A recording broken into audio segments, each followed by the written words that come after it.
தேவனுடைய வார்த்தைக்கு நேராக கடந்து போவோம். அப்படியே கண்களை மூடி ஜெபிப்போம். பரிசுத்த ஆவியானவரே, வார்த்தையின் மூலியமாக பேசுகிற ஆவியானவர், இப்பொழுதும் வார்த்தையின் மூலியமாக பேசுங்கப்பா. நீங்கள் எங்களோடு என்ன பேச போகிறீங்களோ அதை பேசுங்க. என்னை மறைத்து வெளிப்படுங்க ஆண்டவரே. ஆமாப்பா தேவனே, இந்த வார்த்தை எங்களை தொடட்டும், எங்களை உயிர்ப்பிக்கட்டும், எங்களோடு பேசட்டும், எங்களோடு இடைப்படட்டும் ஆண்டவரே. ஆமாம் ஆண்டவரே, இதை ஏனோ தானோ என்று கேட்காதபடிக்கு இதை அப்பா உள்ளத்தின் ஆழத்தில் போய் பதியத்தக்கதாக தேவன் கிருபை செய்வீராக. இயேசுவின் நாமத்தில் செபிக்கிறோம் சொன்னால நல்ல பிதாவே, ஆமென். அல்லேலூயா, அல்லேலூயா. இப்பொழுது நம்ம என்ன தலைப்பில் பார்க்க போகிறோம் அப்படின்னா, தேவனுடைய வார்த்தையை நம்ம என்ன பண்ணணும்? நம்பணும். தேவனுடைய வார்த்தையை நம்பணும். அதுக்கு என்ன பண்ணணும்? நமக்கு விசுவாசம் அதிகமாய் தேவைப்படுகிறது. இன்றைக்கு விசுவாசம் இல்லாதனால தான் என்ன பண்ண முடியல, தேவனுடைய வார்த்தையை நம்ம ஏற்றுக்கொள்ள முடியல. அப்போ நம்ம என்ன பண்ணணும்?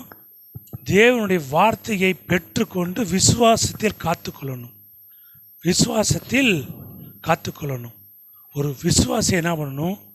விசுவாசத்தில் நிலைச்சி நிற்கிறவர்களாய் இருக்கணும். இங்கே பாருங்கள், ஆதியாகமம் 24ஆம் அதிகாரம் 1ஆம் வசனம் பாருங்கள். ஆபிரகாம் வயது சென்று முதிர்ந்தவனானான். கர்த்தர் ஆபிரகாமை சகல காரியங்களிலும் ஆசீர்வதித்து வந்தார். அப்பொழுது ஆபிரகாம் தன் வீட்டில் உள்ளவர்களில் வயதில் மூத்தவனும் தனக்கு உண்டான எல்லாவற்றிற்கும் அதிகாரியுமாகிய தன் ஊழியக்காரனை நோக்கி, இங்கே பாருங்க, இவர் என்ன பண்ணுறாரு? ஆபிரகாம் வயது சென்றவராய் ஆயிட்டாரு. அதனால் கர்த்தர் சகல காரியங்களிலும் ஆபிரகாமை ஆசீர்வதித்திருந்தார். ஏன்னா ஆபிரகாமுக்கு அவ்வளோ பெரிய விசுவாசம் அவரிடத்துல இருந்துச்சு. ஆண்டவர் என்ன பண்ணார்? அவருடைய சொந்த வீட்டை விட்டு நான் காமிக்கும் தேசத்துக்கு நீ புறப்பட்டு வா என்று சொன்னவுடன் அவர் என்ன பண்ணார்? அப்படியே கீழ்ப்படிந்தார். தேவனுடைய வார்த்தைக்கு என்ன பண்ணார்? அப்படியே கீழ்ப்படிந்தார். அவ்வளோ பெரிய விசுவாசம் தேவன் பேரில். தேவன் யாருன்னு தெரியாது, ஒன்றும் தெரியாது. ஆண்டவர் முதல் முறையாய் ஆபிரகாமோடு தேவன் பேசுகிறார். பேசின உடனே இவர்தான் மெய்யான தெய்வம் என்று ஆபிரகாம் அறிந்து கொண்டார். அறிந்து கொண்டு அவர் மேலே விசுவாசம் வைத்தார், நம்பிக்கை வைத்தார். என்னை அழைத்த தேவன் உண்மையுள்ள தேவன். அவர் எந்த இடத்திற்கு கூப்பிடுகிறாரோ அழைக்கிறாரோ அந்த இடத்திற்கு நான் கடந்து போவேன் என்று சொல்லி அவர் வந்ததுனால இன்னைக்கு ஆபிரகாமை பார்த்து நம்ம சொல்லுகிறோம், எங்களுடைய முற்பிதாக்கள், எங்களுடைய தந்தை அப்படி சொல்லி நம்ம சொல்கிறோம்.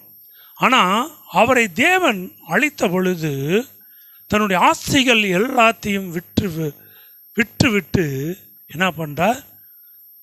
ஆண்டவர் காண்பிக்கிற இடத்தை நோக்கி கடந்து வருகிறார். நமக்கு அந்த விசுவாசம் இருக்குமா அப்படின்னா இருக்காது. ரொம்ப கஷ்டம். 100ல் ஏதோ 2-3 பேர் இருக்கலாம். ஆனால் ஆண்டவர் அழைத்தவுடன் என்ன பண்ணுகிறார்? தன்னுடைய சொந்தத்தை விட்டு, தேசத்தை விட்டு, சொந்த பந்தங்களை விட்டு என்ன பண்ணுகிறார்? அழைத்து தேவன் காண்பிக்கும் தேசத்துக்கு கடந்து வருகிறார். அப்படி கடந்து வந்ததுனால தேவன் ஆபிரகாமை நிறைவாய் ஆசீர்வதித்திருந்தார். ஆண்டவர் சொன்னார், குழந்தை பாக்கியம் இல்லாத அந்த நாட்களில் வானத்து நட்சத்திரங்களை உன்னால் என்ன கூடுமானால் என்ன, அப்படிப்பட்ட சந்ததியை நான் உனக்கு தருவேன். கடற்கரை மணலை உன்னால் என்ன கூடுமானால் என்ன, அப்படிப்பட்ட சந்ததியை உனக்கு தருவேன்னு சொல்லி சகலவிதமான ஆசீர்வாதத்தினாலும் சகலவித பொருளாதாரத்தினாலும் ஆவிக்குரிய ஆசீர்வாதத்தினாலும் உலகத்து பிரகாரமான ஆசீர்வாதத்தினாலும் என்ன பண்ணினார்? கர்த்தர் ஆபிரகாமை ஆசீர்வதித்திருந்தார். அதான் இங்கே போடப்பட்டிருக்கு, கர்த்தர் ஆபிரகாமை சகல காரியங்களிலும் ஆசீர்வதித்திருந்தார். இன்றைக்கு நம்ம ஆபிரகாமினுடைய ஆசீர்வாதத்தை நம்ம பெற்றுக்கொண்டிருக்கிறோமா? பார்த்தீங்கன்னா கேள்விக்குறிதான். அநேக விசுவாசிகள் அநேக வீடுகளில் என்ன இருக்குது? பூமிக்குரிய ஆசீர்வாதம் இல்லை, ஆவிக்குரிய ஆசீர்வாதம் இல்லை. இன்னைக்கு நம்ம என்ன பண்ணிகிட்ருக்கோம்? புலம்பி கொண்டு இருக்கிறோம். அப்போ தேவன் ஆபிரகாமை சகல விதத்திலையும் ஆசீர்வதித்தது நிமித்தம் ஆபிரகாம் சொல்லுகிறார், ஆபிரகாம் தன் வீட்டில் உள்ளவர்களில் வயதில் மூத்தவனும் தனக்கு உண்டான எல்லாவற்றிற்கும் அதிகாரியுமாகிய தன் ஊழியக்காரனை நோக்கி ஒரு ஊழியக்காரனை அழைக்கிறார். இன்றைக்கி பாருங்கள், நம்ம அலையன்ஸ் பார்க்குறோம் அப்படின்னா என்ன பண்ணுவோம்? ஃபஸ்ட்டு ஃபோனில் விசாரிப்போம். ஃபோனில் விசாரிச்சுட்டு சில கண்டிஷன்லாம் நம்ம சொல்லுவோம். அதுக்கெல்லாம் அவங்க சரின்னு சொன்னால் என்ன பண்ணுவோம்? வர வைப்போம். வர வச்சு என்ன பண்ணுவோம்? மாப்பிள்ளையும் பொண்ணையும் பேச வைப்பாங்க. பேச வச்சு மற்ற காரியங்கள் எல்லாம் பேசி முடித்ததுக்கப்புறம்தான் என்ன பண்ணுவாங்க? திருமணத்தை நிச்சயம் பண்ணுவோம். அதுக்கப்புறம் கல்யாணம். ஆனால் இங்கே பாருங்கள், ஆபிரகாம் அவர் போகலை. யாருக்கு? தன்னுடைய பையன் ஈசாக்குக்காக என்ன பண்ணுகிறார்? அவர் தன்னுடைய வீட்டில் உள்ள அதிகாரியாகிய தன் ஊழியக்காரனை நோக்கி பாருங்க, இன்றைக்கி நம்ம ஒரு ஊழியக்காரனை நம்பி நம்ம என்ன பண்ண மாட்டோம்? எந்த காரியத்தையும் செய்ய மாட்டோம். ஆனால் ஆபிரகாம் கர்த்தர் மேலே விசுவாசம் வைத்து, கர்த்தர் மேலே நம்பிக்கை வைத்து, தன்னுடைய ஊழியக்காரனை வயதில் மூத்தவனான தன் ஊழியக்காரனை நோக்கி சொல்லுகிறார், நான் குடியிருக்கிற கானானியருடைய குமாரத்திகளில் நீ என் குமாரனுக்கு பெண் கொள்ளாமல். அவர் என்ன சொல்கிறாரு? நான் குடியிருக்கிற இந்த கானான் தேசத்தில் கானானியர்களில் யாரையும் நீ என்ன பண்ணக்கூடாது? ஒரு மகளை தேர்ந்தெடுக்காமல் நீ என் தேசத்துக்கும் என் இனத்தாரிடத்திற்கும் போய் என் குமாரனாகிய ஈசாக்குக்கு பெண் கொள்வேன் என்று வானத்துக்கும் தேவனும் பூமிக்கும் தேவனுமாகிய கர்த்தர் பேரில் எனக்கு ஆணையிட்டு கொடுக்கும்படிக்கு நீ உன் கையை என் தொடையின் கீழ் வை என்றான். எப்படியா? நீ என் இனத்தார் இடத்திற்கு போய், இப்போ இவங்க எங்கே இருக்காங்க? கானானியர் இடத்துல இருக்காங்க. நீ போய் கானானியர் இடத்துல போய் பெண் கொள்ளாத, நீ என் இனத்தார் இடத்திற்கு போய் என்ன பண்ணு? பெண் கொண்டு நீ என்ன பண்ணு? அழைத்து கொண்டு வந்து என் ஈசாக்குக்கு நீ அந்த மகளை கொடு அப்படின்னு சொல்லி பாருங்க. ஆபிரகாம் போல, ஈசாக்கு போல யாரும் போகலை. ஆனால் கர்த்தர் பேரில் நம்பிக்கை வைத்து, கர்த்தர் பேரில் விசுவாசம் வைத்து என்ன பண்ணுகிறார்? தன்னுடைய ஊழியக்காரனை அனுப்ப சித்தம் கொள்ளுகிறார். ஊழியக்காரனை அனுப்புவதற்கு சித்தம் கொள்ளுகிறார். அதற்கு அந்த ஊழியக்காரன் சொல்கிறான், அவ்விடத்து பெண் என் பின்னே இந்த தேசத்திற்கு வர மனதில்லாதிருந்தால் நீர் விட்டு வந்த தேசத்திற்குத்தானே உம்முடைய குமாரனை மறுபடியும் அழைத்து போக வேண்டுமோ என்று கேட்டான். எப்படி? ஒருவேளை பொன் கொடுக்கல அப்படின்னா என்ன பண்ணணும்? உன் குமாரனை தானே அழைச்சி கொண்டு போகணும் அப்படி சொல்லி கேட்குறான். அதற்கு ஆபிரகாம் சொல்கிறார் பாருங்க, நீ என் குமாரனை மறுபடியும் அங்கே அழைத்து கொண்டு போகாதபடி எச்சரிக்கையாயிரு. என் மகனை நீ என்ன பண்ணாத, அழைச்சி கொண்டு போகாதபடிக்கு நீ என்ன பண்ணு, எச்சரிக்கையாயிரு. என்னை என் தகப்பனுடைய வீட்டிலும் என் இனத்தார் இருக்கிற தேசத்திலும் இருந்து அழைத்து வந்தவரும் உன் சந்ததிக்கு இந்த தேசத்தை தருவேன் என்று எனக்கு சொல்லி ஆணையிட்டவருமான வானத்துக்கு தேவனாகிய கர்த்தர், நீ அங்கே இருந்து என் குமாரனுக்கு ஒரு பெண்ணை கொண்டு வரும்படிக்கு தம்முடைய தூதனை உமக்கு முன்பாக அனுப்புவார். அப்போ பாருங்க, நம்ம தேவன் பெயரில் அளவு கடந்த நம்ம நம்பிக்கை வைத்திருந்தோம். ஆனால் நம்முடைய காரியத்தை தேவன் வாய்க்க பண்ணுகிற தேவனாக இருக்கிறார். அப்போ தேவன் பேரில் நமக்கு என்ன வேணும்? விசுவாசம் வேணும். தேவன் பேரில் நமக்கு என்ன வேணும்? விசுவாசம் வேணும். யார் என்ன சொன்னாலும் தேவன் எனக்கு செய்வார் என்று சொல்லி தேவன் பேரில் நமக்கு நம்பிக்கை ஆனால் விசுவாசம் இருந்ததனால் என்ன பண்ணுவார்? தேவன் காரியங்களை வாய்க்க பண்ணுகிற தேவனாக இருக்கிறார். அது மாத்திரமல்ல, நீ போய் அந்த தேசத்திலே நீ போகும் பொழுது தேவன் காரியங்களை வாய்க்க செய்வார் என்று சொல்லி, அப்பொழுது நீ இந்த என் ஆணைக்கு நீங்களாயிருப்பாய். அங்கே மாத்திரம் என் குமாரனை மறுபடியும் அழைத்து கொண்டு போக வேண்டாம் என்றான். திரும்ப சொல்கிறாரு, என் மகனை நீயே அழைச்சி கொண்டு போக வேணாம். கர்த்தர் என்ன பண்ணுவார்? காரியங்களை வாய்க்க செய்வார். எவ்வளோ பெரிய ஒரு விசுவாசம் பாருங்க ஆபிரகாமுக்கு, பயங்கரமான விசுவாசம். அப்பொழுது அந்த ஊழியக்காரன் தன் கையை தன் எஜமானாகிய ஆபிரகாமுடைய தொடையின் கீழ் வைத்து இந்த காரியத்தை குறித்து அவனுக்கு ஆணையிட்டு கொடுத்தான். ஆபிரகாமுக்கு எவ்வளோ விசுவாசம் இருந்துச்சோ அவ்வளோ விசுவாசம் அந்த ஊழியக்காரனுக்கும் இருந்துச்சு. அதனால தான் ஆணையிட்டு கொடுக்குறான்.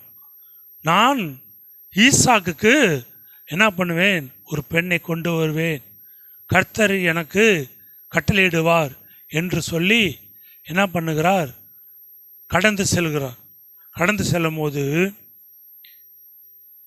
அவர் கடந்து போகிறார். எங்கே போகிறார்? ஆபிரகாம் சொல்லுகிற அவங்க சொந்த பந்தம் இருக்கிற இடத்துக்கு கடந்து செல்கிறார். கடந்து செல்லும் போது ஊருக்கு புறம்பே ஒரு தண்ணீர் துறவண்டியிலே தண்ணீர் மல்ல சிறி புறப்படுகிற சாயங்கால வேளையிலே ஒட்டகங்களை மடக்கி தனக்குள்ளே சொல்லி கொண்டது என்னவென்றால், இந்த ஊழியக்காரன் தனக்குள்ளே சொல்லிக் கொள்கிறார்.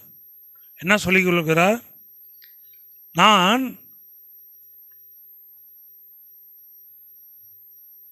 துறவண்டைக்கு போய் தண்ணீர் குடிக்க நான் தண்ணீர் கேட்கும் பொழுது எனக்கும் அந்த பெண் தண்ணீர் கொடுக்கணும், என்னுடைய ஒட்டகங்களுக்கும் தண்ணீர் கொடுக்கணும். அப்படி யார் கொடுக்கிறார்களோ அவரே ஈசாக்குக்கு மனைவியாய் இருப்பாள் என்று சொல்லி தன்னிடத்தில் சொல்லி கொண்டான். அப்போ பாருங்க, தேவன் மேலே பயங்கரமான விசுவாசம். ஆபிரகாமுக்கு இருந்த அதே விசுவாசம் இந்த ஊழியக்காரனுக்கும் இருந்தது. உடனே தேவன் எனக்கு காரிய சித்திக்க பண்ணி என் எஜமானாகிய ஆபிரகாமுக்கு தயவு செய்தருளும் சொல்றாரு. ஆண்டவரே, என் எஜமானாகிய ஆபிரகாமுக்கு நீங்க என்ன பண்ணுங்க, தயவு பண்ணுங்க. இன்னைக்கு நமக்கு என்ன வேணும்? விசுவாசம் எந்த அளவுக்கு இருக்கிறதோ அந்த அளவுக்கு தான் தேவன் என்ன பண்ணுவார், காரியங்களை வாய்க்க செய்கிற தேவனாய் இருக்கிறார். உடனே மனசில் சொல்லி கொண்டு அவர் அந்த ஊழியக்காரன் என்ன பண்ணுகிறார், அந்த கிணத்தருகே போகிறார். போகும்பொழுது பார்த்தீங்கன்னா அங்கே ரெபேக்காள் வருகிறார். அவ எப்படியாப்பட்டவளாம்? ஆபிரகாமுடைய சகோதரனாகிய நாகோரின் மனைவி மில்காளுடைய குமாரனாய் இருக்கிற பெத்வேலுக்கு பிறந்த ரெபேக்காள் குடத்தை தோள் மேல் வைத்து கொண்டு புறப்பட்டு வந்தாள். அவள் எப்படியாப்பட்டவளா இருந்தாலாம்? மகா ரூபவதியும் புருஷனை அறியாத கன்னிகையுமாய் இருந்தாள். அவள் துறவில் இறங்கி தன் குடத்தை நிரப்பிக் கொண்டு ஏறி வந்தாள். அப்பொழுது அந்த ஊழியக்காரன் சொல்லுகிறான்,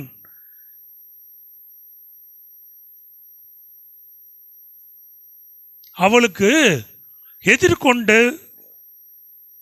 எதிர்கொண்டு போய் உன் குடத்தில் இருக்கிற தண்ணீரில் கொஞ்சம் குடிக்க தர வேண்டும் என்றான். என்ன பண்ணணுமா?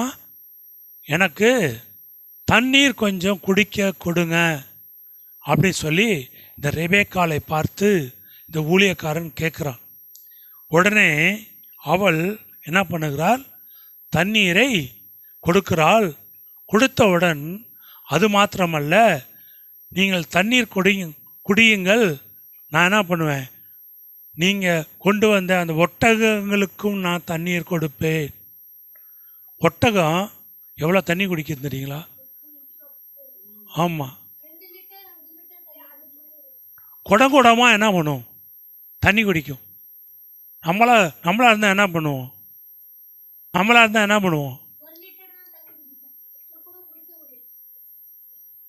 ஒரு டப்பு எடுத்து கொடுத்துட்டு போயிடுவோம். அதுக்கு மேலே நம்மளால் இறைக்க முடியாது கிணத்துலேருந்து அப்படி சொல்லி போயிடுவோம். ஆனால் இந்த ரெபேக்காள் பாருங்க, உம்முடைய ஒட்டகங்களும் குடித்து தீரு மட்டும் அவைகளுக்கு மொண்டு வார்ப்பேன் என்று சொல்லி சீக்கிரமாய் தன் குடத்தை தண்ணீர் தொட்டியிலே ஊற்றிவிட்டு இன்னும் மோண்டு வர துறவண்டையில் ஓடி அவருடைய ஒட்டகங்களுக்கெல்லாம் மோண்டு வார்த்தாள். உடனே அந்த ஊழியக்காரன் சொல்லுகிறார், கர்த்தர் தன் பிரயாணத்தை வாய்க்க பண்ணினாரே இல்லையோ என்று அறியும் பொருட்டு, வாய்க்க பண்ணினாரோ இல்லையோ என்று அறியும் பொருட்டு மௌனமாயிருந்தான். என்ன பண்ணா? மௌனமாயிருந்தானா. இந்த காரியம், நான் கேட்ட காரியம் நடந்துருச்சு, அதனால் ஆண்டவர் தான் இந்த காரியத்தை செய்கிறாரா அப்படின்னு எனக்கு தெரியலையே அப்படி சொல்லி மௌனமாக இருக்கிறான். ஒட்டகங்கள் குடித்து தீர்ந்த பின் அந்த மனிதன் அரைச்சேக்கல் எடையுள்ள பொற்காதணியையும் அவள் கைகளுக்கு 10 சேக்கல் எடை பொண்ணுள்ள 2 கடகங்களையும் எடுத்து கொடுத்து, நீ யாருடைய மகள் எனக்கு சொல்ல வேண்டும், நாங்கள் உன் தகப்பன் வீட்டில் தங்க இடம் உண்டா என்றான். யாருனே தெரியல. தண்ணி கேட்டா கொடுத்தோன்னு என்ன பண்ணான்? அவனுக்கு அரைச்சேக்கல் எடையுள்ள பொற்காதணியையும் 10 சேக்கல் எடை பொண்ணுள்ள 2 கடகங்களையும் எடுத்து கொடுத்து, எனக்கு நீ தண்ணி மொண்டு கொடுத்த, அதனால் நான் உனக்கு இதை நான் கிஃப்டாக கொடுக்குறேன் அப்படின்னு சொல்லி கொடுத்தோடனே வாங்கிட்டா. வாங்கி போட்டுக்கிட்டு உடனே அவன் சொல்கிறா பாருங்க, நீங்கள் எங்கள் வீட்டுக்கு வாங்க, எங்கள் வீட்டுக்கு வந்தால் உங்களுக்கும் ஆகாரம் இருக்குது, ஒட்டகங்களுக்கும் தீவனம் இருக்குது, அதனால் நீங்கள் எங்கள் வீட்டுக்கு தாராளமாக வரலாம் அப்படி சொல்லி என்ன பண்ணால் அந்த ரெபேக்காள் அழைக்கிறாள். அழைச்ச உடனே அப்பொழுது நேராக ரெபேக்காள் தன்னுடைய வீட்டுக்கு போகிறாள். போன உடனே தன்னுடைய சகோதரன் என்ன பண்ணுறாரு, நாகோருக்கு மில்காள் பெற்ற குமாரனாகிய பெத்வேலின் மகள் என்று சொன்னதுமின்றி என் எஜமானாகிய ஆபிரகாமின் தேவனாய் இருக்கிற கர்த்தருக்கு ஸ்தோத்திரம். எப்படி சொல்கிறா பாருங்க, என் எஜமானாகிய ஆபிரகாமின் தேவனாய் இருக்கிற கர்த்தருக்கு ஸ்தோத்திரம். அவர் தம்முடைய கிருபையையும் தம்முடைய உண்மையையும் என் எஜமானை விட்டு நீங்கவில்லை.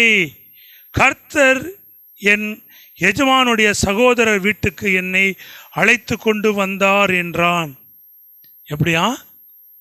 எஜமானுடைய வீட்டிற்கே சொந்தத்துக்கே அழைத்து கொண்டு வந்தார் என்று சொல்லி அந்த பெண் ஓடி இந்த காரியங்களை தன் தாயின் வீட்டில் உள்ளவர்களுக்கு அறிவித்தாள். ரெபேக்காளுக்கு ஒரு சகோதரன் இருந்தான். அவனுக்கு லாபான் என்று பெயர். அந்த லாபான் வெளியே தன் சகோதரி வருவதை பார்த்து வெளியே துறவண்டியில் இருந்த அந்த மனிதனிடத்துக்கு ஓடினான்.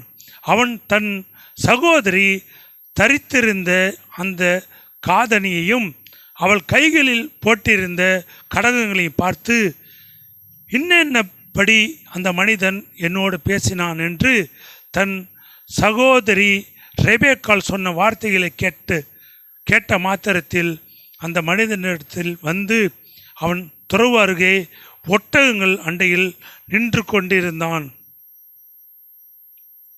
அப்பொழுது அவன், கர்த்தரால் ஆசீர்வதிக்கப்பட்டவரே, உள்ளே வாரும், நீர் வெளியே நிற்பானேன், உமக்கு வீடும் ஒட்டகங்களும் இடமும் ஆயத்தம் பண்ணி இருக்கிறேன் என்றான்.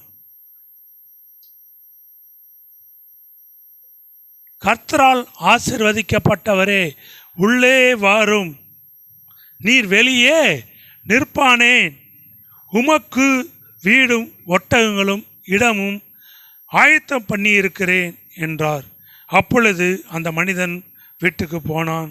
லாபான் ஒட்டகங்களின் கட்டவிழ்த்து ஒட்டகங்களுக்கு வைக்கோலும் தீவனும் போட்டு அவனும் அவனோடு வந்தவர்களும் தங்கள் கால்களை கழுவிக்கொள்ள தண்ணீர் கொடுத்தான்.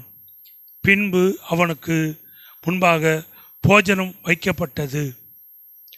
உடனே போஜனத்தையும் என்ன பண்ணிட்டாங்க, வச்சிட்டாங்க. அப்போ பாருங்க, நாம் தேவனுடைய பிள்ளையாக இருந்தால் நம்மளுடைய பிள்ளையை குறித்து நாம் கவலைப்பட தேவையில்லை. ஏன்னா தேவன் பார்த்து கொள்வார்.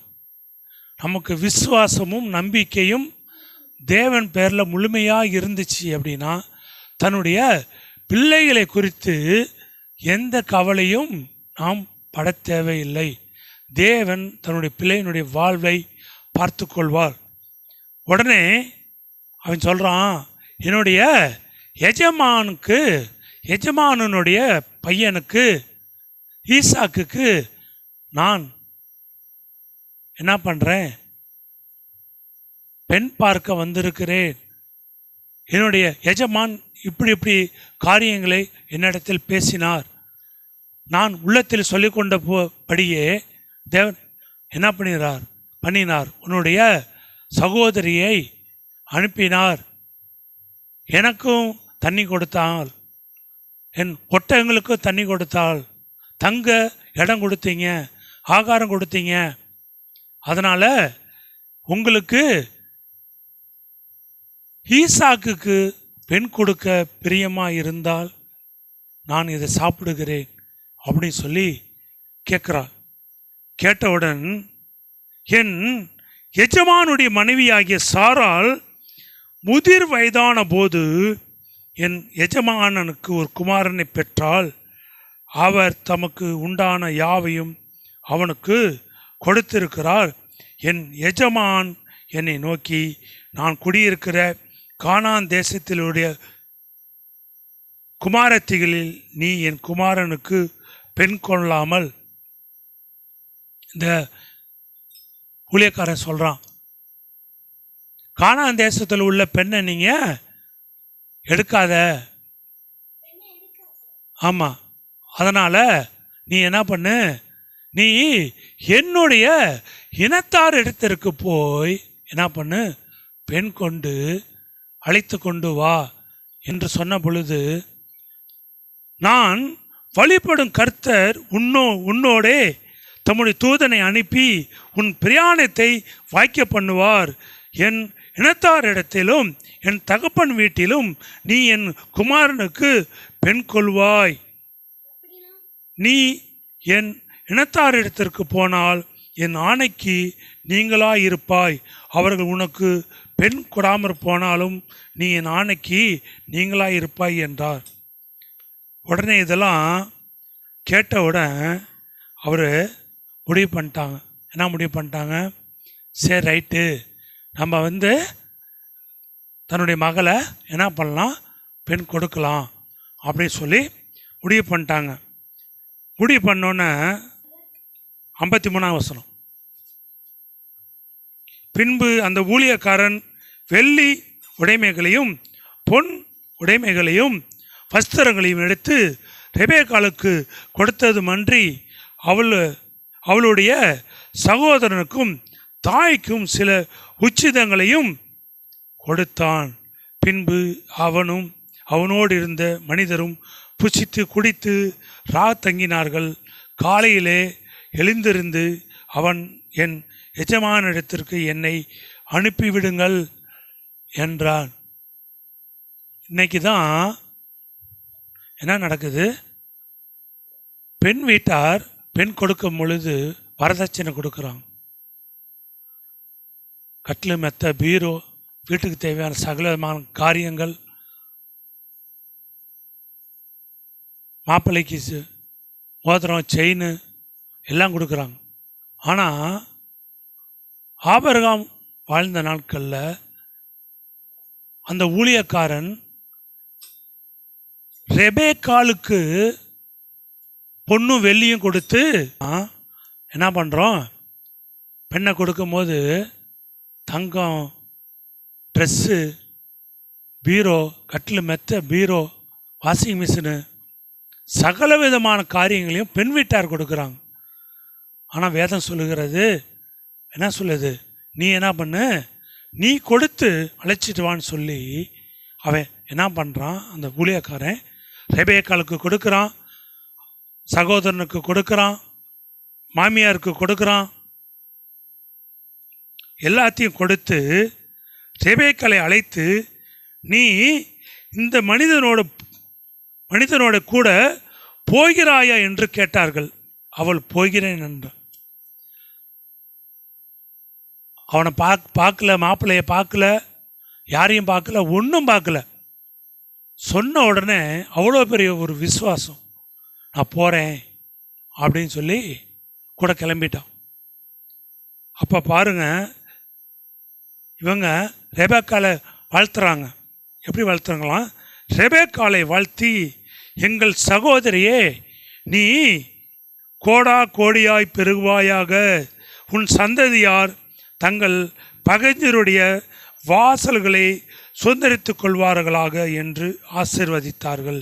அப்பொழுது ரெபேக்காளும் அவள் வேலைக்காரிகளும் எழுந்து ஒட்டகங்கள் மேல் ஏறி அந்த மனிதரோடு கூட போனார்கள். ஊழியக்காரன் ரெபேக்காளை அழைத்து கொண்டு போனான்.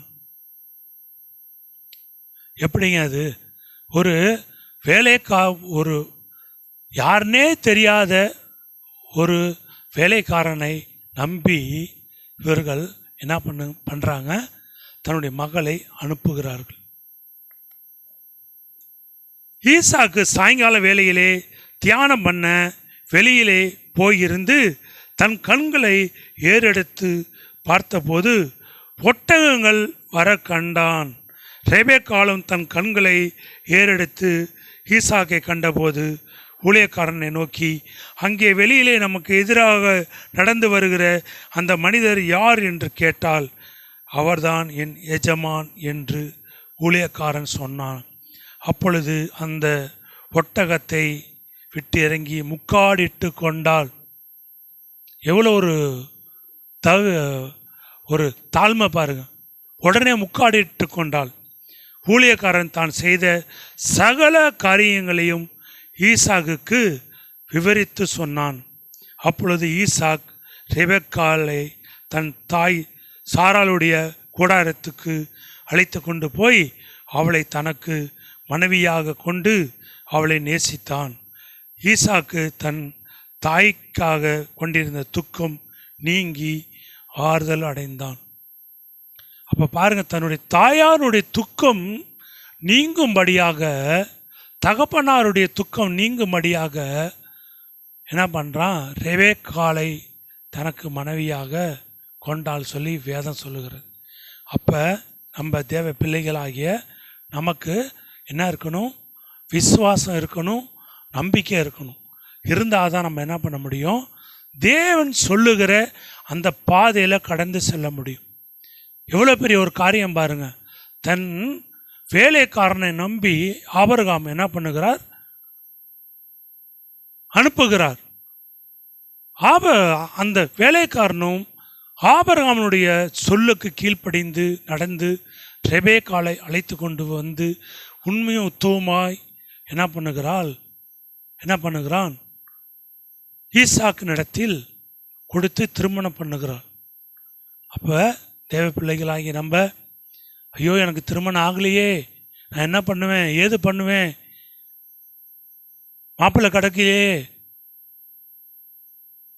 வருடெல்லாம் தட்டி தட்டி போகுதே, என்னுடைய பெண்ணுக்கு திருமணம் ஆகுமா ஆகாதா, என்னுடைய பையனுக்கு திருமணம் ஆகுமா ஆகாதா தெரியலையே அப்படின்னு சொல்லி அங்கலாய்த்து கொண்டு இருக்கிறோம். தேவன் மேலே நம்பிக்கையும் விசுவாசமும் இருந்தால் தேவன் என்ன பண்ணுகிறார், காரியங்களை வாய்க்க செய்கிற தேவனாக இருக்கிறார். ஒரு ரெபெக்காளை போல ஒரு நல்ல ஒரு மகனை, நல்ல ஒரு மகளை தேவன் நமக்கு கொடுப்பார். இதை கேட்டுக்கொண்டு இருக்கிற பிள்ளைகள், நீங்கள் பயப்படாதீங்க. தேவன் உங்களுடைய காரியங்களை வாய்க்க செய்கிற தேவனாக இருக்கிறார்.